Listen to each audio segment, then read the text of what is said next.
Hello everyone, this is Sumit Kumar and in this video I am going to talk about आज जो CSR net का exam हुआ है उस संबंध में। आप लोगों में से सभी लोगों ने आज एग्जाम दिया है।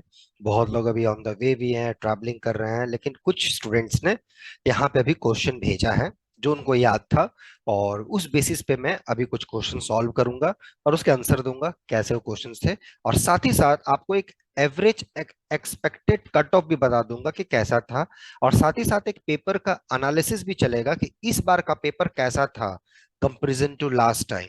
क्योंकि बहुत सारे स्टूडेंट्स का ये मानना था इस बार पार्ट सी थोड़ा लेंदी है था, और पार्ट बी कंपेरेटिवली थोड़े से आसान थे। मतलब इस टाइप के स्टूडेंट्स का फीडबैक आया है जितना भी बातचीत हुए हैं, है ना। तो उसी बेसिस पे मैं अभी ये क्वेश्चंस के डिस्कशन कर रहा हूँ, सॉल्यूशंस का। आई होप इससे आपको फायदा मिलेगा और आगे हेल्प होगी। बट यहाँ पे मैं एक चीज क्लियर कर दूं कि जो भी स्टूडेंट इस बार एग्जाम दिए हैं, एग्जाम अगर बहुत अच्छा नहीं गया, लेकिन अगर आपने बहुत अच्छा मेहनत किया है, मैं बोलूंगा इसको आपका फायदा आगे जरूर होगा, बहुत होगा। और उसके लिए मैं एट द एंड कुछ सरप्राइज भी रखा हूं, तो आप लोग देखना लास्ट तक, आपको पता चल जाएगा।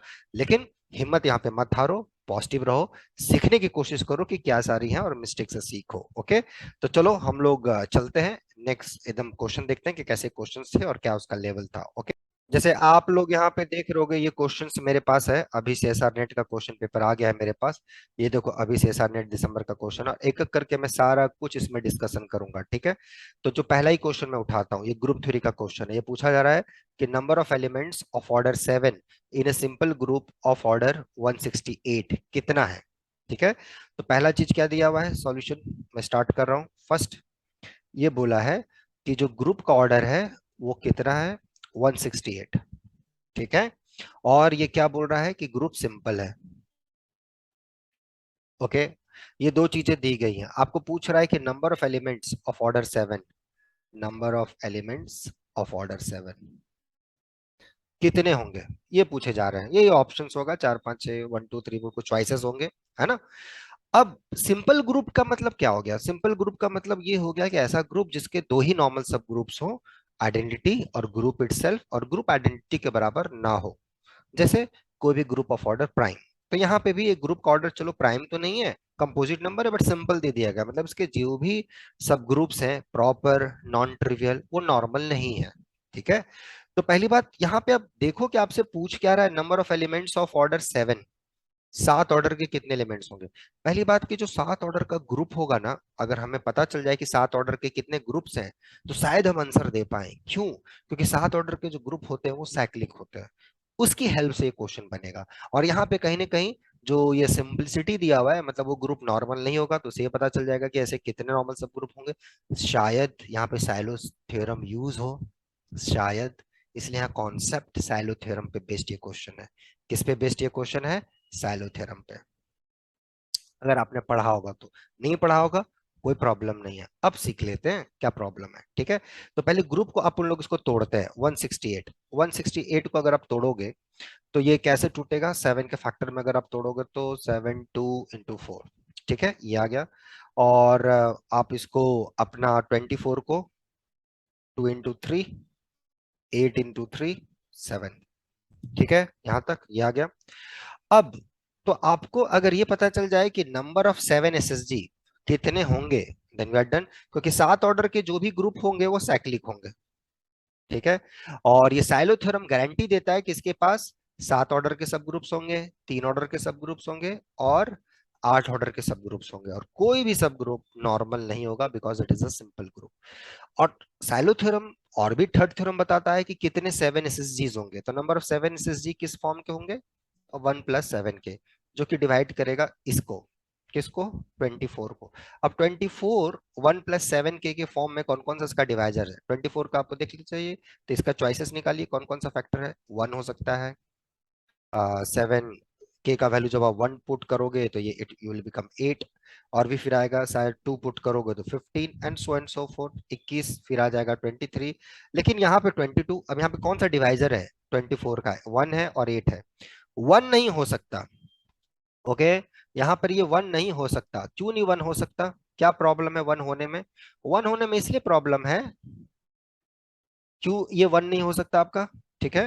1 इसलिए नहीं हो सकता क्योंकि N7 अगर 1 हो गया तो ये 7 SSG आपका आपका नॉर्मल हो जाएगा बाय साइलो थ्योरम। सो यहां से होने से ये जो 7 SSG है ये आपका नॉर्मल हो जाएगा, but normality is not allowed. ठीक है, नॉर्मल नहीं हो सकता ये। ठीक है, चलो। तो इसके लिए देयरफॉर N7 कितने हो गए आपके पास टोटल, एग्जैक्टली आपके पास कितने हो गए, 8। 1 नहीं हो सकता, तो यहाँ पे 8 होगा, 8 होगा। ठीक है, सो देर आर 8। तो 7 ऑर्डर के कितने सब ग्रुप्स हो गए आपके, 8। तो और जो भी 7 ऑर्डर का सब ग्रुप्स होगा वो सब के सब साइक्लिक होंगे, सब के सब साइक्लिक होंगे। क्यों होंगे वो भी आपको आराम से सोचिएगा। तो नंबर ऑफ एलिमेंट्स कितने हो गए, number of elements of order 7 कितने हो गए, 7 ऑर्डर के कितने सब ग्रुप्स हैं, टोटल 8। और एक साइक्लिक ग्रुप में, एक साइक्लिक ग्रुप ऑफ ऑर्डर 7 में 7 ऑर्डर के कितने एलिमेंट्स होते हैं, 5 7, that is 6। So answer is 48। But ये मैंने कैसे लिख दिया, यहां से यहां मैं कैसे आया, ये चीज आपको सोचना है कि भाई साहब यहां से यहां जो जंपिंग हुई यहां से यहां तक ये कैसे हुई, इसके पीछे का क्या कॉन्सेप्ट है, इस पे थोड़ा सा जोर डालना है। ठीक है, ये कैसे हो रहा है, तो इसको थोड़ा सा देखोगे, समझने की कोशिश करोगे तो ज्यादा फायदा होगा और आपको ज्यादा कुछ सहूलियत होगी। ठीक है, तो आई होप इसका आंसर जो है वो आपका 43 है, 48 है, और आप लोगों ने इस क्वेश्चन का आंसर दिया होगा। चलो हम लोग नेक्स्ट क्वेश्चन की तरफ मूव करते हैं। ओके, तो देखो ये जो नेक्स्ट क्वेश्चन है, नेक्स्ट क्वेश्चन जो आपका है ये सेकंड नंबर, ये एफ ऑफ एक्स वाई दे दिया गया है। F of x y equal to x का पावर 1/3, वाई का पावर 1/3, और इसके बारे में पूछा जा रहा है कि डायरेक्शनल डेरिवेटिव इस पॉइंट पे 0 0 पर क्या होगा। ठीक है, 0 0 पर इसकी डायरेक्शनल डेरिवेटिव क्या होगी। अब यहाँ पे देखो डायरेक्शनल डेरिवेटिव जो होता है एट ए पॉइंट के साथ साथ आपको वेक्टर देना भी जरूरी है। तो जो स्टूडेंट्स ने क्वेश्चन भेजा है शायद उनको वो जगह पे वो वेक्टर शायद दिमाग से निकल गया होगा उस प्रेशर में। ओके, तो I suggest to the students, क्या वो वेक्टर था, वो यू वेक्टर क्या था जिसके अलॉन्ग में आपको डायरेक्शनल डेरिवेटिव एट 0 0 निकालनी है, वो थोड़ा बता देंगे तो अच्छा लगेगा। तो क्या एट एनी आर्बिट्री पॉइंट ये निकलेगा, इसका क्या तरीका होता है, कैसे निकलता है, तो I leave it to exercise, इसका डेफिनेशन से जाइएगा आंसर आ जाएगा। ठीक है, क्या ये फंक्शन कंटिन्यूअस है, ये जो फंक्शन है 0 0 पर कंटिन्यूअस है। कंटिन्यूटी के लिए आप बहुत सारा तरीका यूज कर सकते हो, F of x F of 0 0, है ना, ये अपना डेफिनेशन यूज करते हो। एफ 0 0 पर 0 वैल्यू है, तो ये x to the power 1/3, y का पावर 1/3 दिस। अब ये लेस देन आपको ऑप्शन दिखाना है, आप यहाँ पे पोलर फॉर्म यूज कर सकते हो, पोलर फॉर्म यूज करोगे तो चीजें बहुत ही आसान से निकल के आ जाएंगे। And then cos theta sine theta का मॉडुलस आप ले लो, यहाँ पे 1/3 आ जाएगी। साइन थीटा कॉस थीटा ये सब पॉजिटिव पावर्स हैं, तो ये less than equal to r का power 2/3, and this quantity goes to 0 as r goes to 0, so this goes to 0 as xy goes to 0, so things becomes continuous, so this is continuous। ठीक है, differentiability आप ये सोचना, तो ये मतलब easy question है, I hope most of the students इस प्रॉब्लम को एक्सक्यूट किए। फर्स्ट नंबर क्वेश्चन भी जो था जिसका आंसर 48 आया था if I am not wrong, ये भी क्वेश्चन उसी मतलब मॉडरेट लेवल का है। अगर आपने साइलो थ्योरम डिटेल से पढ़ा होगा क्या होता है और कैसे नॉर्मलिटी सिंप्लिसिटी क्या होती है, कैसे एलिमेंट्स निकाले जाते हैं, क्या डिफरेंट डिफरेंट तरीके होते हैं, वो सारे अगर आपने देखे होंगे तो शायद आपको फायदा होगा इस ये सारे चीजों के प्रति। ठीक है, तो ये होप फुल्ली यहाँ पर आपको इस चीज का फायदा मिलेगा। चलो अब हम लोग नेक्स्ट क्वेश्चन की तरफ मूव करते हैं। तो चलो नेक्स्ट क्वेश्चन पे हम लोग मूव कर रहे हैं। Next question third number question देखते हैं। थर्ड नंबर क्या है, यहाँ पे पूछा जा रहा है कि ये ए और ए इनवर्स के आइगन वैल्यू सेम है। अब यहाँ पे क्या बता दिया है कि ए और ए इनवर्स के आइगन वैल्यू सेम है। उस बेसिस पे आपको क्वेश्चन पूछा जा रहा है कि भाई साहब डिटर्मिनेंट ऑफ ए स्क्वायर क्या होगा, ट्रेस ऑफ ए स्क्वायर क्या होगा, determinant of A to the power 5 क्या होगा, trace of A to the power 5 क्या होगा। ठीक है, तो पहला तो एक सिंपल सा क्वेश्चन, यहाँ पे साइज n क्रॉस n ही होगा। आई होप यहाँ पे अगर नहीं कुछ मेंशन किए हैं स्टूडेंट ने तो n क्रॉस n ही होगा। अगर किसी स्टूडेंट्स को लग रहा होगा कि उनको एग्जैक्ट ऑप्शन याद है तो प्लीज मेरे को करेक्ट कर देना कि एग्जैक्ट ऑप्शन क्या था, ये मेरे को बता देना आप। ठीक है, बाकी क्वेश्चन में चलो देखते हैं। तो पहला तो इस टाइप का कोई मैट्रिक्स है जो इस रिलेशन को सेटिस्फाई कर रहा है, राइट। कैसे अप्रोच करोगे, तो पहले इस टाइप का मैट्रिक्स तो देखो कि है कोई। यस, 1 0 0 -1, लुक एट दिस, इस टाइप के मैट्रिक्स है। ए के आइगन वैल्यूज क्या हो गया, 1 -1, राइट। ए इनवर्स के भी ये आइगन वैल्यूज हैं, क्योंकि ए स्क्वायर करोगे तो आइडेंटिटी आ जाएगा। ठीक है, तो ए और ए इनवर्स सेम हो गए। ए इक्वल टू ए इनवर्स हो गया। जब मैट्रिक्स ही आपका बराबर आ गया तब तो फिर सब कुछ सेम हो गया। मैट्रिक्स का इनवर्स मैट्रिक्स के ही बराबर है तब तो उसके आइगन वैल्यू सब कुछ सेम हो गया ना, मैट्रिक्स से इक्वल्स हो गया तो डन। अब उस हिसाब से बोल रहा है कि ट्रेस, अब ए टू दी पावर 5 भी अब करोगे तो इसका जो आइगन वैल्यूज आएंगे वो 1 और -1 आएंगे। तो ट्रेस जो होगा ए टू दी पावर 5 का वो 1 + 1 - 1 तो 0 हो जाएगा। तो ये ऑप्शन तो आपका गया, this is wrong, false. Well determinant of A to the power 5, A to the power 5 भी करोगे तो इसके आइगन वैल्यूज 1 और -1 है, तो डिटर्मिनेंट भी आप इसका देखोगे तो determinant of A to the power 5 ये भी -1 आ गया, which is not equal to 1। ठीक है, तो ये सी ऑप्शन जो आप बोल रहे हो ये गलत है। अब ट्रेस ऑफ ए स्क्वायर, अब ये मैट्रिक्स देखोगे आप, इसका ए स्क्वायर अगर करोगे तो आइडेंटिटी मैट्रिक्स आ जाएगा, इसके सारे आइगन वैल्यू 1 आ गए, राइट। तो अब ट्रेस जो होगा इसका, ट्रेस ऑफ ए स्क्वायर का वो 2 हो जाएगा, करेक्ट है, डन। तो ये बी सी डी तो फॉल्स हो गया, तो जो बचा करेक्ट हो गया। अगर ये ऑप्शन है तो आपने एन पे कुछ कंडीशंस नहीं दिए हैं, आप ठीक है जो भी हो, हमने 2 × 2 क्लिक कर दिया। आप ए को जस्टिफाई भी कर सकते हो, तो आई होप ये क्वेश्चन पार्ट बी का होगा, if I am not wrong, है ना। बाकी आप इसको चाहो तो आप इसको प्रूफ भी कर सकते हो, प्रूफ करने में कोई टेंशन नहीं है, प्रूफ आराम से आप कर सकते हो इसको, ठीक है। प्रूफ करने में कोई इसका टेंशन नहीं है, प्रूफ आप कर सकते हो। देखो प्रूफ के लिए आपको क्या चाहिए, यहाँ पे क्या दिया है कि यहाँ पे आपको बता दिया है कि ए और ए इनवर्स के जो आइगन वैल्यूज है वो सेम है ना, आइगन वैल्यूज सेम है। तो इसका मतलब जो डिटर्मिनेंट आएगा ए का और determinant of A inverse, which is nothing but the product of eigen values, है ना, product of eigen values n cross n, तो सेम है क्योंकि ए के और ए इनवर्स के आइगन वैल्यूज सेम है, तो प्रोडक्ट जो आइगन वैल्यूज होंगे वो भी सेम होंगे। But determinant of A inverse आपको पता है कि ये डिटर्मिनेंट ऑफ ए होता है, राइट। और इधर से आपका डिटर्मिनेंट ऑफ ए चल रहा है, क्रॉस मल्टीप्लाई कर दो तो डिटर्मिनेंट ऑफ ए का होल स्क्वायर आ गया, which is equal to 1। That means और डिटर्मिनेंट ऑफ ए का whole square is nothing but determinant of A square which is equal to 1। तो determinant of A square equal to 1 आ गया। तो देखो कितना बेसिक चीजें कॉन्सेप्ट यूज हो रही हैं, कॉन्सेप्चुअली कितनी बेसिक चीजें यहाँ पर यूज हो रही है। इसलिए मैं बार बार सजेस्ट करता हूँ कि यार कॉन्सेप्ट्स हमेशा, ये ऐसा चीज है ना, कल जाके अगर आपको 102 डिग्री 103 डिग्री भी बुखार रहे और एग्जाम देने आप जाओगे तो आपसे क्वेश्चन बनेंगे, अगर कॉन्सेप्चुअली चीजें क्लियर है तो।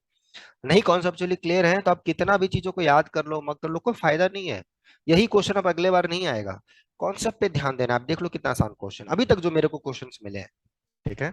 और ऐसा नहीं कि ये है, आप देखो सिंपल सिंपल सा कॉन्सेप्ट पे बेस्ड है।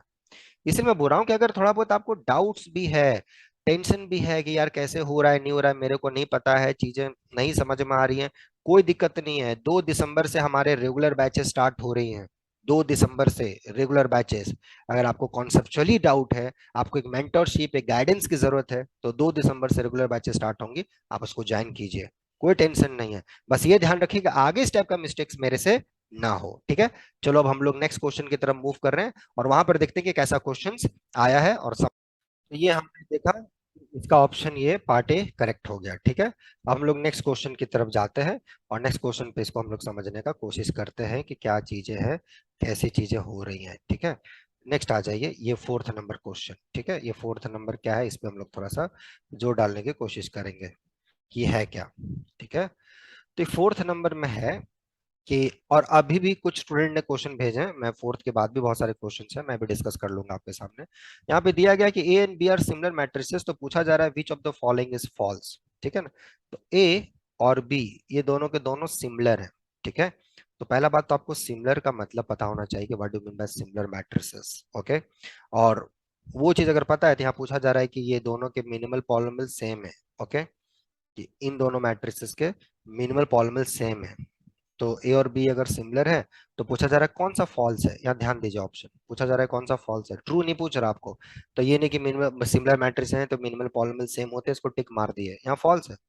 कुछ लोगों से मिस्टेक्स हो गए, ध्यान दीजिएगा। अब ये जो सेकंड पार्ट है तो डेफिनेशन पे बेस्ड है, रेंज ऑफ ए। अब रेंज ऑफ ए क्या होता है, रेंज स्पेस ऑफ ए।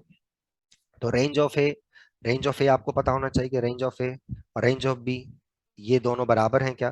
पहले ए और बी रिलेटेड कैसे एक दूसरे के साथ, बी इज इक्वल टू, चूंकि सिमिलर है तो पी इनवर्स ए पी ये होता है, ठीक है, पी इनवर्स ए पी। तो ए के जो रेंज में है उसको आप आराम से इधर से गुना करके उधर आप ले जा सकते हो। तो क्या रेंज ऑफ ए और रेंज ऑफ बी बराबर हैं, क्या है, क्या लगता है आपको? ये क्वेश्चन इससे रिलेटेड। तो ये ऑप्शन फॉल्स है या सही है?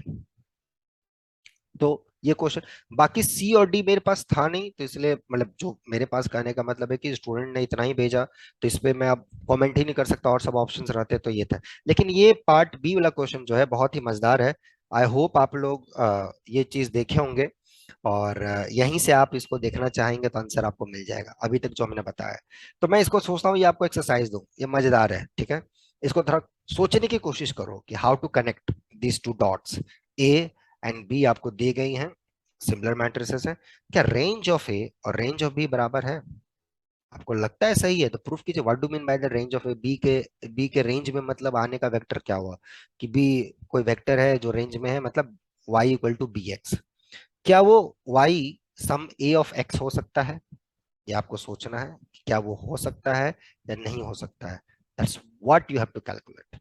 देखो, ऐसा चीजें है ना, तो आप इसको ए को आप ऐसे लिख सकते हो, पी बी पी इनवर्स। तो फॉर एग्जांपल अगर कोई vector y of B x है, ठीक है, y ऑफ बी एक्स है, तो क्या y equal to A of x हो सकता है? तो y क्या some A of x not हो सकता है? दैट्स व्हाट, तभी तो ये रेंज ऑफ ए में जाएगा ना, तभी तो ये रेंज ऑफ ए में जाएगा। क्या ये चीज क्लियर है? ये आपको देखना है, क्या ऐसा हो सकता है?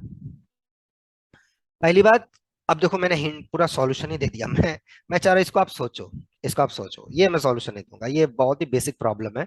बाकी अब स्टूडेंट ने बोला था कि सर ये डी ऑप्शन करेक्ट आया था मेरे लिए, अब डी ऑप्शन मेरे ख्याल से, मुझे पता नहीं, बट मुझे लगता है शायद वो आइगन वेक्टर से बोल रहे होंगे कि ए और बी के same set of eigen vectors होंगे, ऐसा कुछ क्वेश्चंस होगा। तो इसलिए मेरे ख्याल से मैं इस पे कमेंट नहीं करूंगा। बट ये बी ऑप्शन मेरे ख्याल से बहुत मजेदार है, इसको आप लोग बना के भेजो, बनाओ सब कोई, ठीक है? कैसे आएगा मैंने लिख ही दिया हूं, बट ठीक है, ट्राई करो आप लोग, ठीक है? नेक्स्ट क्वेश्चन देख लो, फिफ्थ नंबर जो है ये लिमिट के बारे में पूछ रहा है, ठीक है, कि इसका इसका लिमिट क्या आएगा। अब ये इंटीग्रेशन ऑफ लिमिट, अगर आपने इंटीग्रेशन पढ़ा होगा, लिमिट ऑफ सम पढ़ा होगा, तो आपको क्लियर होगा। दिस इज नथिंग बट, इसको थोड़ा सा सिंप्लीफाइड फॉर्म में आप लिखोगे तो R by N to the power A है, और वन बाई एन बाहर कर दो, ठीक है? R from one to n. अब इसका लिमिट कहाँ कन्वर्ज करता होगा, राइट? ये आपको पता ही होगा, 0 से 1 x to the power a into d x. इसका सिंपली इंटीग्रेशन कर दोगे, x to the power a plus one whole divided by plus one, और 0 से 1। So this is nothing but ये 1/a+1, यही ऑप्शन होगा मेरे ख्याल से, ठीक है? तो इट्स नॉट सो मच, मतलब सबसे आसान प्रॉब्लम यही है। बाकी सब भी ऐसा ही थे, ठीक है? तो बाकी क्वेश्चन अभी मुझे मिला नहीं है, बट हाँ कुछ कुछ स्टूडेंट ने मेरे को क्वेश्चन अभी भेजे हैं, मैं उस पर आप लोग से चर्चा करता हूँ, ठीक है? जैसे एक स्टूडेंट ने क्वेश्चन भेजा है, continuous dimension limit n tends to infinity, ये हमने डिस्कस कर दिया। क्वेश्चंस क्लियर नहीं, एक एक स्टूडेंट ने, मैं अब नेक्स्ट क्वेश्चन पे आता हूँ, जो इन्होंने लिख के भेजा था वो तो क्लियर हो गया। अब कुछ नेक्स्ट क्वेश्चन पे मैं आ रहा हूँ, ठीक है? तो अभी तक का जो क्वेश्चंस मेरे को पता चला है, जो अभी तक का एक्सपीरियंस है, इस पे मैं तो आपको श्योर बता रहा हूँ कि चीजें बहुत ही, मुझे नहीं लगी कि लेंदी थी, चीजें आसान थी।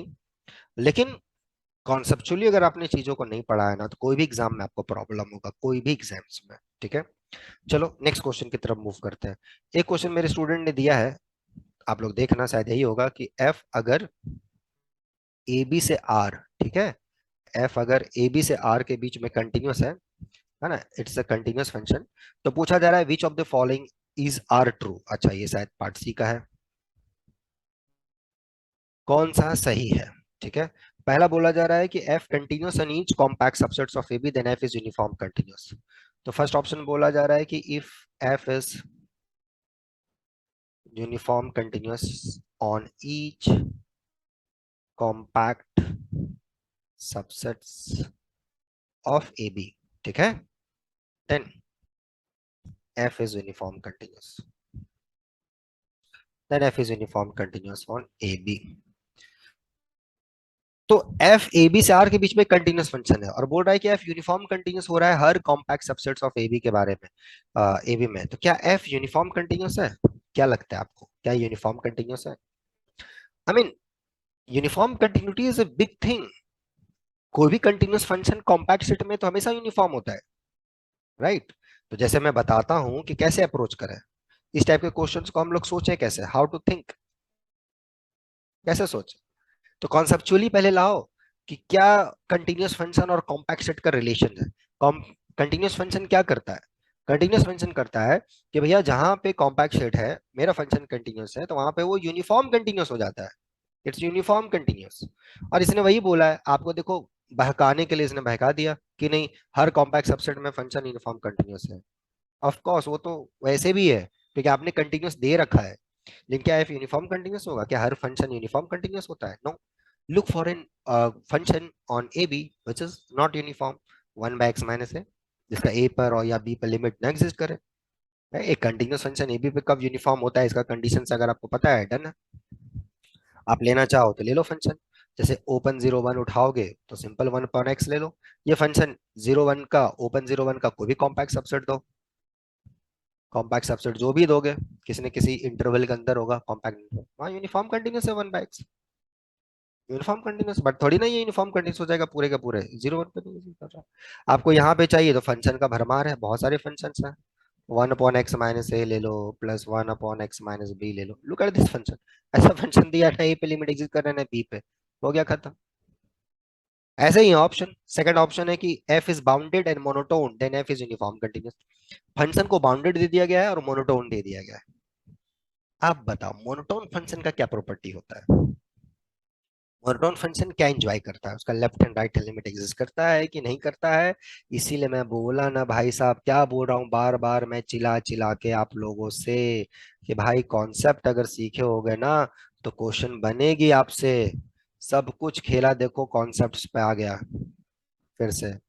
यहाँ जो सेकंड ऑप्शन पूछा जा रहा है, बोल रहा है कि एफ जो है ना, अब आपको दे दिया है कि ये बाउंडेड है, कंटिन्यूस तो था ही, प्लस मोनोटोन। तो मोनोटोन फंक्शन जो होता है, जैसे कि 1/x भी जो आप एग्जांपल ले रहे थे पहले, ये भी अपना था, मोनोटोन था, कंटिन्यूअस भी था 0 1 के बीच में, बट बाउंडेड नहीं था, नॉट बाउंडेड। मोनोटोन बाउंडेड होने से क्या हो गया कि लिमिट तो एग्जिस्ट करेगी, फाइनाइट होगी, तो एंड पॉइंट्स पे लिमिट आपके एग्जिस्ट कर गया, तो फंक्शन यूनिफॉर्म कंटिन्यूअस हो गया। क्यों एग्जिस्ट किया, व्हाई, क्यों एग्जिस्ट किया, ये आंसर आपको ढूंढना है। समझे मेरी बात, मैं क्या बोल रहा हूं बार बार। एग्जाम खराब गया, it's okay, it's okay, completely fine. ये देखो कि कॉन्सेप्ट मेरे को आता था कि नहीं, कॉन्सेप्ट नहीं आने की वजह से एग्जाम खराब गया है क्या, ये आपको सुनना है, देखना है।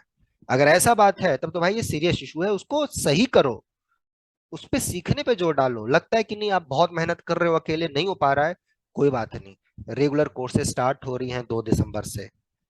यहाँ भी आपको जहां पढ़ने का मन है, यू शुड गो, लेकिन करो, कॉन्सेप्ट को सीखो। अगर मैथ्स में रहना है तो, मैथ्स को एंजॉय करना है तो हंसते खेलते सीखो ना। माना बहुत प्रॉब्लम होगा आपके लाइफ में, बहुत सारे इश्यूज होंगे, ये होंगे, दिस एंड दैट होंगे, but still I am saying हिम्मत मत हारो यहाँ पर, राइट। मेहनती हो, बहुत मेहनत कर रहे हो अभी भी, बहुत मतलब ट्रैवलिंग हरासमेंट हो रहा होगा, आना जाना बहुत तरीके से, मैं समझता हूँ उस पेन को, लेकिन ये मेहनत का फल तभी मिलेगा जब आप यहाँ से कॉन्सेप्चुअली क्लियर रहोगे, तभी होगा भाई, तभी चीजें आपकी क्लियर होंगी, नहीं तो फिर मतलब मैं क्या बोलूं आपको, यही आपके लिए फायदा, आप कोई बच्चे नहीं हो कि मैं कुछ भी आपको सिखाऊं और चीजें क्लियर हो जाएंगी। तो that's what my suggestion is, क्योंकि अगर ये कॉन्सेप्ट नहीं क्लियर है कि भाई साहब ये मोनोटोन फंक्शन प्लस बाउंडेड, तो यहाँ से क्या लिमिट एग्जिस्ट करेगा, क्या वो फाइनाइट होगा, नहीं होगा। अब आप इसको, मैंने यहाँ बताया, आप इसको रट लिए, और अगले बार आएगा तो मैं लिख दूंगा। अब अगले बार यही क्वेश्चन थोड़ी आएगा भाई साहब, कुछ नए क्वेश्चन आएंगे, नए कॉन्सेप्ट पे आएंगे। क्यों नहीं कॉन्सेप्ट को सीखा जाए, उसको एंजॉय किया जाए, क्या प्रॉब्लम है उसमें। इस पे ध्यान दो, मैं बार बार आपको बता रहा हूँ, यहाँ पे रैंक 1 भी आ जाएगा ना, आगे इंटरव्यू फेस करोगे वहां कॉन्सेप्ट रहेगा। इसलिए ध्यान रखो, गणित को सीखो, एंजॉय करते हुए सीखो, मजे से सीखो, ऐसा लगे खुद के लिए पढ़ रहा हूं, बाकी कोई टेंशन नहीं है।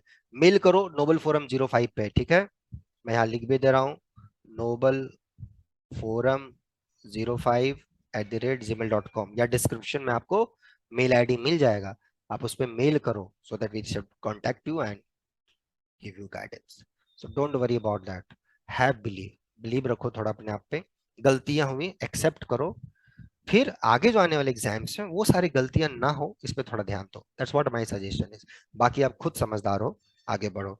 और कुछ क्वेश्चंस मैं आपके लिए कर देता हूं, बट लगभग क्वेश्चन जो स्टूडेंट्स ने मेरे को भेजे यही है। और कुछ में मेरे को ख्याल से लग रहा है टाइपो एरर है। अब कुछ लोग आप मेरे को करेक्ट भी कर सकते हो कि यहाँ पर क्या था एग्जैक्ट क्वेश्चंस। किसी ने यहाँ पे सीरीज के क्वेश्चंस लिखे थे। आ, वेल, ये series -1 to the power n, ये an अपॉन n फैक्टोरियल। अब ये an है क्या, ये n+1/n है, या इन्होंने ऐसा लिखा है, ये मेरे को डाउट है। ठीक है, इसमें मेरा थोड़ा सा डाउट है कि ये है क्या। तो जैसा आप लोग सजेस्ट करोगे, दैट्स व्हाट मैं इसमें आगे बताऊंगा। क्योंकि अब जैसे कि अगर ये मानोगे आंसर डिफरेंट आएगा, तो चलो इसको समझते हैं कैसा है। तो ये एन ये सम का सीरीज पूछा जा रहा है कि ये क्या आएगा। ठीक है, अब इसको कैसे अप्रोच करोगे, कैसे सोचोगे, है ना। यहाँ पे मैं बताता हूँ कि हाउ टू थिंक, कैसे अप्रोच करोगे, कैसे यहाँ पे जाओगे। अब ये एन अपॉन एन फैक्टोरियल है। ठीक है, एन को देखो तुम, n+1 अपॉन n, अगर ये है तो n फैक्टोरियल से गुना करा, ऊपर में n+1 है। एक तरीका तो ये है अलग अलग कर दो, राइट, अलग अलग कर दो, तो ये 1/n फैक्टोरियल आ जाएगा। प्लस ये अपना n से आपने गुना करा है, तो यहां से आ गया अपना n×n फैक्टोरियल, ये आ गया। या कुछ अब वही बोले, क्वेश्चन क्या है, क्वेश्चन आप जो भी दोनों तरीके से जा सकते हो। यहाँ पे n को n+1 के साथ भी रिप्लेस करके जा सकते हो। So it's up to you कि how you are going to approach it, है ना। और फिर इसका सॉल्यूशन आप देखो, -1 to the power n से गुना करो, n फैक्टोरियल लो, देखो कैसे हो रहा है, x to the power n का सम क्या होता है नहीं होता है। Go ahead and try to do that. तो इसका क्वेश्चन जब तक करेक्टली मुझे आएगा नहीं, मेरे ख्याल से कुछ टाइपो लग रहा है, जो भी होगा या मेरे को करेक्ट करके करेक्ट ऑप्शंस में लिखना, ताकि मैं आपको बता पाऊं। ठीक है, तो अभी तक मेरे पास यही क्वेश्चंस थे जो स्टूडेंट्स ने भेजे हैं। अब इस क्वेश्चंस के बेसिस पे मेरा जो एनालिसिस है कि क्वेश्चन का पेपर कैसा था नहीं था। देख भाई, पार्ट बी का जो मेरे को क्वेश्चन का फील आया, तो part B was not that much, I should say tough, lengthy, it was mixed, है ना। You have easy questions, you have moderate level, you have high level both. लोगों ने जो अभी ओडी के भी कुछ क्वेश्चन भेजे हैं, ओडी पीडी के, सोईओवी के, ऐसा ही है क्वेश्चन। तो आप लोगों ने अगर उसको कॉन्सेप्चुअली देखा होगा, तो मेरे ख्याल से आपने एक्सक्यूट किया होगा। ठीक है, और पार्ट सी में बात करूं, तो जो स्टूडेंट्स ने भी कोशिश, क्योंकि अभी तक मेरे को एक ही रियल का क्वेश्चन मिला, और भी मैं अगर क्वेश्चन देखो जो स्टूडेंट्स भेज रहे हैं, जैसे एक क्वेश्चन था a⁴ है। अब उस बेसिस पे बताइए कि a के n linear a⁴n² equal to 0 है, ये है क्वेश्चन। ठीक है, a⁴n² इक्वल टू 0 है। इस बेसिस से आपको प्रूफ कर बताना है क्या कंडीशंस हो ताकि a के n linearly independent eigen vectors हो। एन इंडिपेंडेंट आइगन वेक्टर्स होने का मतलब ए डायगोनलाइजेबल होना। अब ये निलपोटेंट मैट्रिक्स है भाई, ए का सर्टेन पावर 0 हो रहा है, तो निलपोटेंट मैट्रिक्स डायगोनलाइजेबल कब होता है, जब वो जीरो मैट्रिक्स होता है। सिंपल। अब ये क्वेश्चन पार्ट बी का है कि पार्ट सी का है, ये स्टूडेंट ने मेंशन नहीं किया, बट चलो उन्होंने भेजा है, मेल किया है, तो आई अप्रिशिएट उनका efforts, and this is the answer. अब इस टाइप के क्वेश्चंस आए हुए हैं। आप बोलोगे सर ये n स्क्वायर था, हम लोग तो a⁴k पढ़ के गए थे। अब बताओ इसका क्या आंसर मैं दूं, आप ही बताओ। इसलिए मैं आपसे, मतलब मेरा विनम्र निवेदन है भाई कि कॉन्सेप्ट के साथ कंप्रोमाइज मत करो, नहीं तो लॉन्ग रन में बहुत नुकसान होगा। शॉर्ट टर्म हैप्पीनेस खोजना बंद करो। ओके, और आप वो चीज ढूंढ रहे हो, आपको चाहिए भी, इसलिए मैं बोल रहा हूँ अच्छे से। अगर प्रॉब्लम है गाइडेंस में, मेंटरशिप में, डोंट वरी, 2 दिसंबर से स्टार्ट हो रहे हैं यहाँ के गाइडेंस, आप ज्वाइन करो, टेंशन मत लो ज्यादा। तो इस लेवल अगर मैं पार्ट सी पे जाऊं, तो क्वेश्चंस मेरे को थोड़े से उस बेसिस पे थोड़े से लेंदी लगे हैं। कुछ स्टूडेंट्स का था कि सर कुछ क्वेश्चन जो थे, जैसे कि 1 2 3 4, 4 ऑप्शंस दिए, 3 ऑप्शन तो हो गए, चौथे ऑप्शन पे आकर टक गए। कुछ लोगों ने आके बहुत समय दे दिया। कुछ लोगों का कहना था कि नहीं सर क्वेश्चन लेंदी तो नहीं थे, बट हाँ थोड़े टफ सेक्शंस में थे, 50% से ज्यादा क्वेश्चन थे। ऐसा क्यों था पता है, व्हाट डू यू नीड, क्यों था ऐसा? क्योंकि यहाँ पे कॉन्सेप्चुअल हो जाता है पार्ट सी में, क्योंकि यहाँ पे चारों में से चारों ऑप्शन भी करेक्ट हो सकते हैं, एक ऑप्शन भी करेक्ट हो सकता है, दो भी हो सकता है, तीन भी हो सकता है। तो चीजों को जब आप कॉन्सेप्चुअली पढ़े होगे ना, तभी ये सारी चीजें आपकी क्लियर होंगे। इसीलिए मेरा आपको सजेशन है कि थोड़ा सा कॉन्सेप्ट के साथ कंप्रोमाइज मत करो। ओके, तो इस लेवल पे मैं इसको भी थोड़ा सा मॉडरेट टू टफ लेवल पे ही रखूंगा। ओके, ठीक है। तो वो अगर आपको पार्ट ए का भी कुछ ऐसे ही था, पार्ट ए में भी लोगों ने ऐसे आंसर दिया, तो इस बेसिस पे अगर मैं बातचीत करूं जो अभी तक क्वेश्चंस मेरे को मिला है, जो मैं आपके सामने डिस्कस किया हूं, अब बताओ ये क्वेश्चन जब ये मैंने एग्जांपल डिस्कस, अब इसके बारे में क्या बोलोगे? तो इस बेसिस पे मैं यही जज कर रहा हूं कि पिछले बार के कंपैरिजन देखूं तो पार्ट सी के क्वेश्चंस के लेवल अच्छे थे कंपैरिजन टू लास्ट टाइम, जो मार्च फरवरी में हुआ था। लेकिन इस बार भी अच्छे लेवल के क्वेश्चन थे। पार्ट बी के क्वेश्चंस को थोड़ा सा आप इजी टू मॉडरेट रख सकते हो, यहाँ का क्वेश्चंस को थोड़ा मॉडरेट टू टफ रख सकते हो पार्ट सी का। लेकिन ये आप देखोगे ये हमेशा से ही ऐसा ट्रेंड रहा है, पिछले साल के कंपैरिजन में थोड़ा सा अंतर हो सकता है। तो कट ऑफ की जहां तक बात है, तो पिछले साल फॉर एग्जांपल अगर जेआरएफ की कट ऑफ लेट्स से 92 है या 94 जो भी रही होगी, तो उसी से 1 मार्क्स 2 मार्क्स आगे तक जा सकता है, उससे जाने की उम्मीद नहीं है। जो भी होगा कट ऑफ, लेट्स से मुझे एग्जैक्ट याद तो नंबर्स नहीं है, बट अगर 95 सपोज पिछले बार कट ऑफ थी जेआरएफ की जनरल कैटेगरी में, तो इस बार हो सकता है कि 97 99 तक जाए, या खूब हुआ तो 100, ऐसा ही जो भी रहा होगा उससे 3-4 मार्क्स आगे पीछे ही होंगे। पीछे होने के चांसेस थोड़े से कम है, बट ऐसा हो सकता है। मेरा ऐसा मानना है अभी तक के क्वेश्चंस में, अभी तक जो मेरे को क्वेश्चंस मिले हैं, जो भी 10-12 क्वेश्चन मैंने आपके सामने डिस्कस किए, इस बेसिस पे मैं बोल रहा हूँ पूरा क्वेश्चन मुझे मिल जाएगा तो हो सकता है मैं कुछ और अच्छे से आपको एनालिसिस दे पाऊं। लेकिन इस बेसिस पे मैं यही आपको बताना चाह रहा हूँ कि पिछला जैसा ही रहेगा, अगर इस टाइप के क्वेश्चंस आए होंगे through out the paper, right, तो वो कल परसों तक मुझे और भी क्वेश्चंस मिल जाएंगे, मैं शायद और अच्छे एनालिसिस आपको दे पाऊंगा। अभी तक में इतना ही है। लेकिन यहां तक मैं ये भी बोलूंगा कि ठीक है, जो हुआ हुआ, जो हुआ हुआ, अब उसको आप अच्छा नहीं कर सकते। और प्लीज फॉर गॉड से डिस्कस करना बंद कर दो कि यार तेरा कितना हुआ मेरा कितना हुआ। जो हुआ सो हुआ, अब उसको अच्छा नहीं कर सकते आप। उतना बोल के आप खुद को ह्यूमिलेट करोगे, अपने आप को डिमोलाइज करोगे। यही सजेशन है मेरा, पॉजिटिव रहो। जो हुआ देखो, मंथन जरूर करो खुद पे, क्यों गलती हुई मेरे से पूछो जरूर, अपने आप से पूछो जरूर, भागो मत अपने आप से, क्या इसका रीजन है, क्या गलतियां, उसको देखो, लगता है उसमें करेक्टनेस की जरूरत है, जरूर करेक्ट करो। लगता है कि हाँ गाइडेंस की जरूरत है, वो तुम्हारा चॉइस है, वो आपका चॉइस है। ओके, बाकी आप खुद समझदार हो। तो हम लोग फिर से नेक्स्ट वीडियो में मिलेंगे कुछ और कॉन्सेप्ट्स कुछ और क्वेश्चन से। तब तक आप अपना ध्यान रखो। और आई होप इसमें हमने कुछ जो क्वेश्चन डिस्कस किए आपका कुछ फायदा हुआ होगा, आप लोगों ने जो करेक्ट दिया होगा करेक्ट आंसर मिला होगा। और जो भी स्टूडेंट्स को करेक्ट क्वेश्चंस याद होंगे, आप मेल कर देंगे नोबल फोरम 05 पे। ओके ठीक है। बाकी wish you best of luck for upcoming exams. और जो स्टूडेंट्स यहाँ पे जुड़ना चाहते हैं, मेल करेंगे नोबल फोरम 05 पे, है ना? Then will contact you soon. Okay, take care, bye.